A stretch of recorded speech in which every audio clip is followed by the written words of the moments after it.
नमस्कार दोस्तों, कालजयी कृतियाँ में आप सभी का स्वागत है। आज मैं लेकर आई हूँ आर के नारायण की लिखी कहानी शहीद का कोना, जो उनके कहानी संग्रह मालगुडी डेज में संकलित है। इसका हिंदी अनुवाद किया है महेंद्र कुलश्रेष्ठ ने। आइए सुनते हैं कहानी शहीद का कोना। मार्केट रोड के मोड़ पर, जहाँ से केमिस्ट की दुकान के लिए गली शुरू होती है, इसी कोने पर उसका प्रतिष्ठान था। इसे प्रतिष्ठान कहने में किसी को परेशानी होती हो तो वह इसके लिए स्वतंत्र है, लेकिन सभी दृष्टियों से यह एक ऐसी जगह थी जो लगता था आसमान से उतर आई हो। 8 बजे तक वहाँ कोई दिखाई नहीं देता और 10 बजे भी कोई नहीं होता था। इन 2 घंटों में ही वह आता, अपनी चीज़ें बेचता और चला जाता था। जो उसे देखते कहते, बड़ा भाग्यवान है, दिन में घंटे भर काम करता है और 10 रुपये कमा लेता है, जितना ग्रेजुएट भी नहीं कमा पाते। महीने में 300 रुपये। लेकिन जब वह ऐसी बातें सुनता तो परेशान होकर कहता, इन लोगों को यह नहीं दिखाई देता कि दिन भर मैं भट्टी पर बैठा ये सब चीज़ें तलता रहता हूँ। सवेरे जब पड़ोस के घर का मुर्गा बांग देता तब वह उठ बैठता। कभी कभी खुद 3 बजे ही जाग जाता और कहता, आज मुर्गे को क्या हो गया, बोलता ही नहीं। लेकिन 3 बजे या 4 उसे हर रोज सवेरे उठकर दिन भर के लिए काम पर लग जाना होता था। शाम को 7:15 के करीब वह उस जगह अपना सामान लेकर पहुंचता। वह इतनी चीज़ें लिए आता कि लगता उसके 4 हाथ हैं। सिर पर बड़ा सा थाल जिसमें तरह तरह के खाद्य पदार्थ सजे रखे होते थे। बाह के बीच लटका स्टूल, दूसरे हाथ में लैम्प जिसमें हर दिन 3 पैसे का मिट्टी का तेल जलता और जिसे वह हमेशा अपने साथ रखता, क्योंकि बिजली के बल्ब पर उसे भरोसा नहीं था और इसलिए भी कि उसे ढेर सी रेजकारी और दूसरी चीज़ों की देखभाल करनी पड़ती थी। जब वह लैंप की रोशनी में अपना थाल सजा लेता तो कोई भी राहगीर उसकी ओर नज़र डाले बिना गुजर नहीं सकता था। बोंडों का एक ढेर जो ऊपर से तो करे लगते थे लेकिन मुंह में रखते ही घुल जाते, सफ़ेद गोल और गुलगुले जैसे मलमल के बने हों। चपातियाँ इतनी पतली कि 50 एक उंगली पर उठाएं। बतख के उबले करे अंडे जैसे हाथी के दांत की गेंद और स्टोव पर हर वक्त उबलती तैयार कॉफ़ी।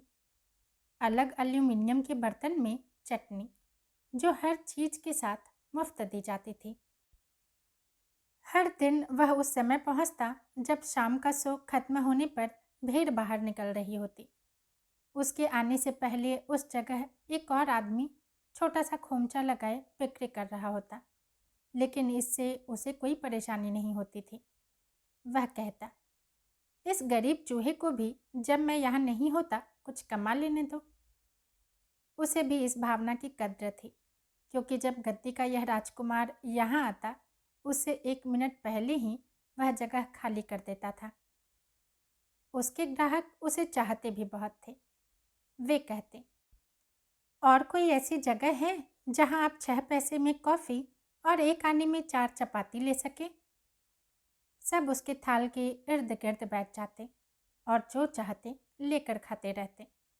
1 मिनट में दर्जन भर हाथ इधर से उधर होते, क्योंकि उसके ग्राहकों को यह अधिकार था कि पहले देखभाल कर चीज़ों की परीक्षा कर लें, तब जो चाहें लेकर खाएं। हालांकि बहुत से हाथ यह काम करते नजर आते, उसे पता रहता कि कौन क्या ले रहा है। अपनी विशेष बुद्धि से उसे पता होता कि कौन सा गाड़ी वाला किस समय चपाती ले रहा है। वह उसकी गाड़ी का लाइसेंस नंबर भी बता सकता था। उसे पता होता कि जो गंदा सा हाथ झिड़कता सा आगे बढ़ रहा है वह बूट पॉलिश करने वाले का हाथ है। वह जानता था कि ठीक किस समय पहलवान की मजबूत बाह अच्छे सख्त अंडे की तलाश करेगी, जिसे वह खाने से पहले थाली के कोने पर चटका कर तोड़ेगा। उसके ज़्यादातर ग्राहक फुटपाथ के लोग थे, जैसे बूट पॉलिश वाले लड़के जो थैले में ब्रश और पॉलिश लटकाए आवाज़ लगाते हैं। बूट पॉलिश, बढ़िया पॉलिश। इन बच्चों के लिए रामा के मन में विशेष प्यार था। जब वह देखता कि कोई मोटा आसामी पॉलिश कराने के बाद पैसे देने में इनसे झगड़ रहा है, तो उसका मन होता कि चिल्ला कर कहे, इस गरीब को जरा ज़्यादा दे देने से तुम्हारा कुछ बिगड़ नहीं जाएगा। एक आने में ये एक डोसा और चपाती खा लेंगे। देखते नहीं, ये अधभूखे सड़कों पर डोल रहे हैं। इन भूखे खाली आंखों वाले बच्चों को देखकर उसका दिल दहल उठता। चिथड़ों में ढके इनके दुबले पतले शरीर उसे परेशान करते, और जब वे उत्सुक आंखें लिए अपना थैला बगल में कहीं रख कर खोमचे के पास आते, तो वह बहुत दुखी हो उठता। लेकिन वह कर ही क्या सकता था। दान भंडार चलाना उसके बस का नहीं था। वह उनको ग्लास में कॉफ़ी बिल्कुल सही भर कर देता, जिसे वे देर तक मजा लेकर पीते रहते। एक अंधा भिखारी जो होटल के सामने दिन भर भीख मांगता रहता, शाम को उसके पास आता और दिन भर में इकट्ठी रकम में से कुछ उसे देकर खाने को मांगता। और वे घास बेचने वाली औरतों को देना उसे पसंद नहीं था। उनकी तीखी जोरदार आवाज़ें उसे परेशान करती थीं। यह अपने घास के बंडल सही कीमत पर बेचने के बाद उसके पास आते, और वह चालाक सा लंगड़ा जो हर शाम तरह तरह की चीज़ों का एक बंडल लाता और थोड़ी दूर सड़क के उस पार चुपचाप खड़ी एक वैश्यानुमा स्त्री को जाकर दे देता। दुनिया के इस हिस्से के वे सब स्त्री पुरुष जो मामूली काम धंधे करके अपना रोजी रोटी कमाते, वे शाम को उसी के पास आकर बैठते और खाते पीते। फिर जब सिनेमा का रात का शो शुरू हो जाता, वह कमाया हुआ सब पैसा, जिसे वह गले में कमीज के भीतर पड़ी एक थैली में संभाल कर रखता जाता, लेकर अपने घर वापस चला जाता। मार्केट के पीछे की दूसरी गली में उसका घर था। उसकी बीवी दरवाज़ा खोलती और भीतर जल रही ढिबरी के तेल की बू बाहर आ जाती। वह उसके हाथ से खाली बर्तन ले लेती, कमीज के भीतर हाथ डालकर थैली निकाल लेती और तुरंत पैसे गिनना शुरू कर देती। फिर वे इस पर बातचीत करते। सवेरे 5 रुपए का सामान लगाया तो आमदनी हुई 5 रुपए, और गुना भाग का यह रहस्य वे समझ नहीं पाते थे। फिर दूसरे दिन के खर्च के लिए थैली में पैसा रखकर वह आमदनी का सब पैसा संभाल कर उस लकड़ी के डिब्बे में रख देती, जिसे सालों पहले वह अपने मायके से लाई थी। खाना खाने के बाद वह मुंह में एक पान दबाता, तंबाकू फांकता और घर के सामने लगे पत्थर पर सो जाता। उसे नींद में उन पुलिस वालों के सपने आते जो उस जगह से खोमचा हटाने के लिए उसे परेशान करते, और हेल्थ इंस्पेक्टर के जो उससे कहते कि तुम इन चीज़ों से लोगों में बीमारियां फैला रहे हो और शहर की जनसंख्या घटा रहे हो। लेकिन वास्तविक जीवन में कोई इन बातों की ज़्यादा परवाह नहीं करता था। वह कभी कभी इन पुलिस वालों और हेल्थ इंस्पेक्टरों को भी अपनी चीज़ें खिला दिया करता था। एक दिन हेल्थ अफसर भी उसके पास आया और कहने लगा, ये चीज़ें तुम शीशे से ढक कर रखा करो, नहीं तो मैं किसी दिन ये सब फेंकवा दूंगा। लेकिन वह कठोर नहीं था और उसने ऐसा कुछ भी नहीं किया। वह चुपचाप सोचा करता, ये लोग ये चीज़ें खाकर जिंदा कैसे रहते हैं, मेरी तो समझ में नहीं आता। मेरा ख्याल है खुद भी ऐसी ही जिंदगी बिताने के कारण इनमें ये सब जहर बर्दाश्त करने का मादा बढ़ जाता है। रामा वास्तव में सफाई के किसी भी नियम का पालन नहीं करता था, लेकिन उसके ग्राहकों को ये चीज़ें खाकर कुछ भी नहीं होता था। उल्टे सालों से यही सब खाने के बाद भी वे सही सलामत और तंदुरुस्त बने रहते थे। कहा जा सकता है कि रामा की जिंदगी बहुत संतोषपूर्वक व्यतीत हो रही थी, जिसमें कोई हलचल और परेशानी नहीं थी। यह इसी तरह अनंत काल तक क्यों नहीं चलती रह सकती थी, जब तक यह सूर्य ठंडा न पड़ जाता और सृष्टि समाप्त न हो जाती, जब यह माना जा सकता कि उसने शुद्ध प्रयत्न के आधार पर एक सादा सफल जीवन जिया। उसके कामकाज और धन कमाने के उपाय से किसी को कोई परेशानी नहीं थी, ना यह कहा जा सकता है कि उसकी बनाई चीज़ें खाकर बहुत ज़्यादा लोग मर गए। इन खानों से भी उतने ही लोग मरे होंगे जितने दूसरे कारणों से, जैसे म्यूनिसिपैलिटी के बदइंतजामी से मरे होंगे। लेकिन मनुष्य के जीवन में यह सुरक्षा उपलब्ध नहीं है। किसी के बहुत ज़्यादा संतुष्ट होने से देवता जलन महसूस करने लगते हैं और अचानक वे अपना रोष व्यक्त करने लगते हैं। एक रात जब वह उस जगह जहाँ वह हमेशा बैठने आता था अपना सामान लेकर आया, उसे वहाँ कुछ लोग शोर मचाते दिखाई दिए। उसने अधिकारपूर्वक कहा, यह जगह खाली कर दीजिए। तो किसी ने उसकी बात पर ध्यान नहीं दिया। पड़ोस की कागज कलम की दुकान वाले का लड़का यह देखकर उसके पास आया और उसकी बाह पकड़कर कहने लगा, ये लोग शाम से पता नहीं किस बात के लिए लड़ झगड़ रहे हैं। किस लिए लड़ रहे हैं? पता नहीं। कुछ लोग कहते हैं कि किसी आदमी को जब वह वोट मांगने या पता नहीं किस बात के लिए पर्चे बांट रहा था, तब सेल्स टैक्स के दफ्तर के पास उसे मार दिया गया। यह जातीय झगड़ा भी हो सकता है, लेकिन कौन परवाह करता है। जो लड़ना चाहते हैं वे लड़ते ही हैं। किसी ने कहा, तुम हमारे बारे में ऐसी बातें क्यों कह रहे हो? सबने इस आदमी की तरफ गुस्से से देखा। एक कहने लगा, क्या किसी को बोलने का भी हक नहीं है? इस पर उस आदमी ने उसे एक तमाचा जड़ दिया। रामा अपना सामान लादे खड़ा था और समझ नहीं पा रहा था कि क्या करे। यह तमाचा चिंगारी का काम कर गया। एक और आदमी ने एक और आदमी को मारा, किसी दूसरे ने तीसरे को मारा और किसी ने नारा लगाया, मुर्दाबाद। दूसरे गुट के लोगों ने चिल्लाकर कहा, ये योजना बनाकर संगठित ढंग से हमें कुचलने के लिए आए हैं। हमारा सोच सही निकला। शोर मचने लगा। सोडा वाटर की बोतलें हथियार की तरफ फेंकी जाने लगी। हर आदमी हर दूसरे आदमी को मारने लगा। कुछ आदमी बाजार की दुकानों में घुस गए और कहने लगे, बंद करो सब दुकानें। दुकानदारों ने पूछा, लेकिन क्यों? आप व्यापार कैसे कर सकते हैं जब यहाँ पे लड़ाई झगड़ा हो रहा है?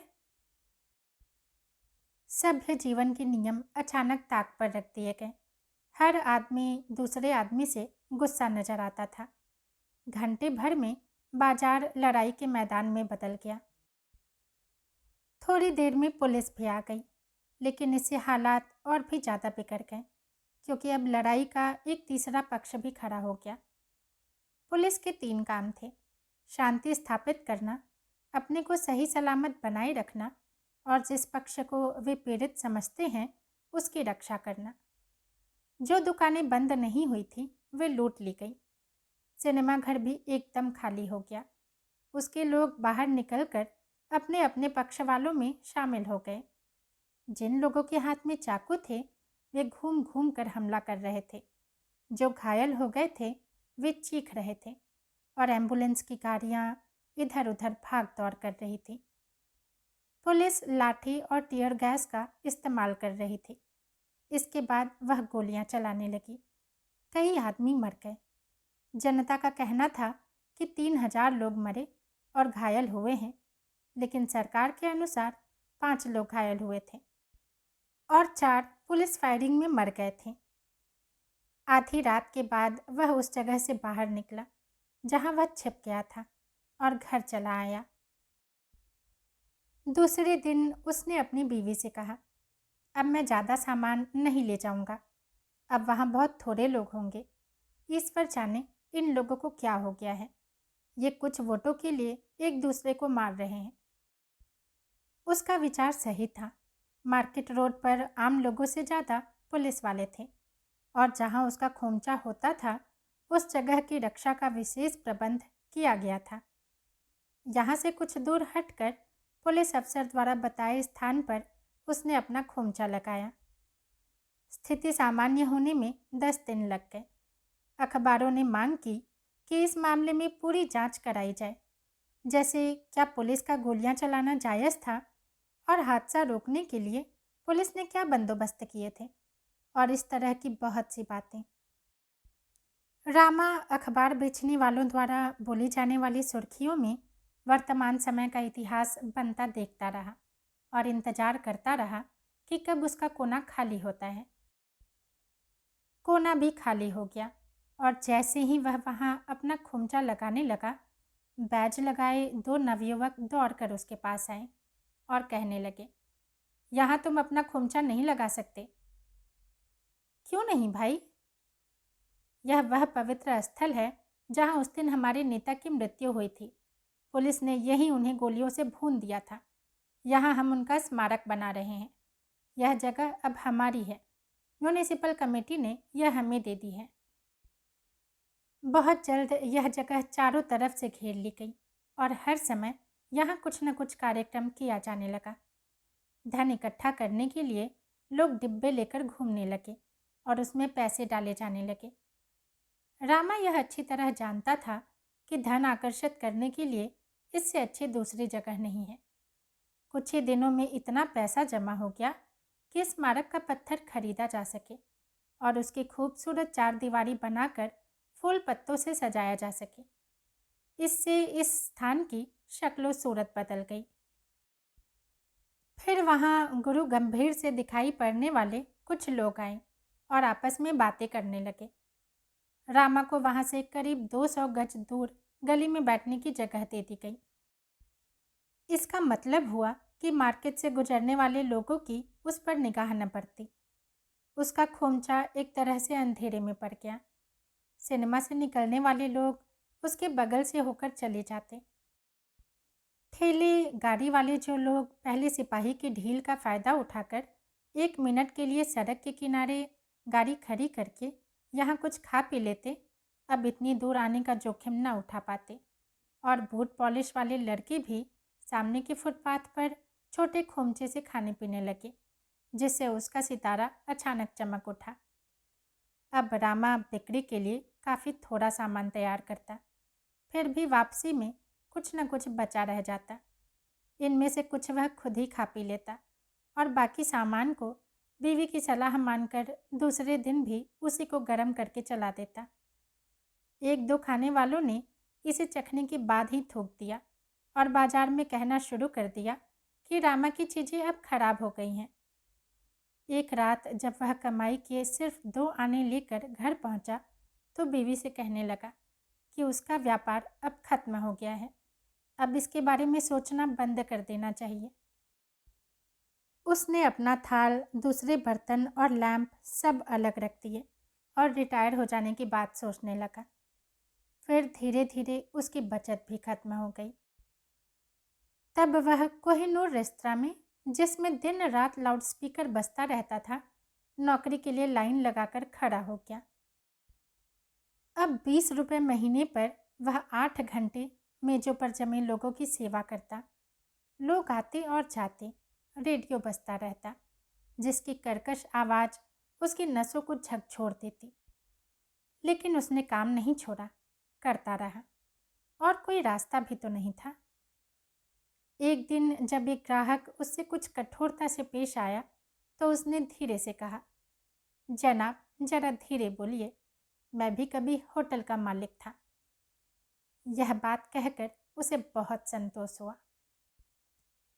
दोस्तों, कहानी यहीं समाप्त होती है। यदि पसंद आई हो तो लाइक करें, कमेंट करें और चैनल को सब्सक्राइब भी ज़रूर करें। धन्यवाद।